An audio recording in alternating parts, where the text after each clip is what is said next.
Decision ತಗೊಳ್ತದೆ. ಈಗ ಕಾಲೇಜನ್ನು ಆ್ಯಸ್ ಇಟ್ ಇಸ್ ಕ್ಲೋಸ್ ಮಾಡಿದ್ದೇನೆ. ಹಾಗಾಗಿ ತಾವೆಲ್ಲರೂ ದಯವಿಟ್ಟು ಮನೆಗೆ ಹೋಗಬೇಕು ವಿನಂತಿ ಮಾಡ್ಕೊಳ್ತಾ ಇದ್ದಾರೆ. ಆಯ್ತಲ್ಲ, ಸಾಕು, ನೀವು ಹೋಗಿ. ಮತ್ತು ನಾವು ಕಾಲೇಜ್ ಯಾವಾಗ ಓಪನ್ ಆಗುತ್ತೆ ನಿಮಗೆ ತಿಳಿಸ್ತೇವೆ. ಅಲ್ಲಿವರೆಗೆ ನೀವು ಮನೆಗೆ ಹೋಗಬೇಕು, ಮನೇಲಿ ಇರಬೇಕು ಅಂತ ಕೇಳ್ಕೊಳ್ತೇವೆ. ದಯವಿಟ್ಟು ಇವಿಷ್ಟು ನಾನು ಹೇಳೋದು ಮಾಡ್ತೇವೆ.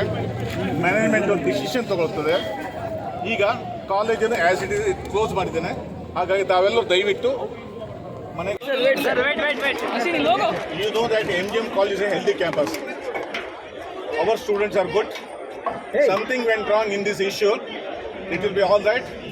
Right now, the college has been closed, and when the college has to be opened, the management will take a decision, and whatever the decision will come from the court, will honor. ನೋಡಿ, ಈಗ ನಾವು ಕಾಲೇಜನ್ನು close ಮಾಡಿದ್ದೇವೆ. ನಮ್ಮ college ಒಂದು ಆರೋಗ್ಯಕರವಾದ ಒಂದು campus. ಇಲ್ಲಿ ಅಂಥದ್ದೇನು ಸಮಸ್ಯೆ ಆಗಲ್ಲ. ಏನೋ ಒಂದು ಇಶ್ಯೂ ಬಂತು, ಅವ್ರು ಎತ್ಕೊಂಡಿದ್ದೆ ಬಿಟ್ಟು ಅದೇನಿಲ್ಲ. ಅದು ಇಲ್ಲಿಗೆ ಎಂಡ್ ಆಗ್ತದೆ ನಾನು ತಿಳ್ಕೊಂಡಿದ್ದೇನೆ.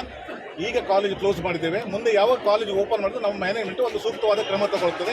ಇವತ್ತಿನ ಪರೀಕ್ಷೆ ಎಲ್ಲಿದ್ದಾರೆ ಸರ್? ಬಂದು ನಾನು ಮಕ್ಕಳಿಗೆ ಮನೆಗೆ ಹೋಗ್ಲಿಕ್ಕೆ ಹೇಳಿದ್ದೇನೆ ಅಷ್ಟೇ. ಇವತ್ತು ಪರೀಕ್ಷೆ ಸರ್, ಪರೀಕ್ಷೆ ಏನು ಹೇಳಿಲ್ಲ.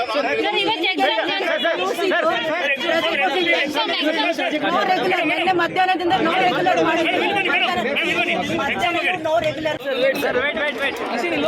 You know that MGM College is a healthy campus.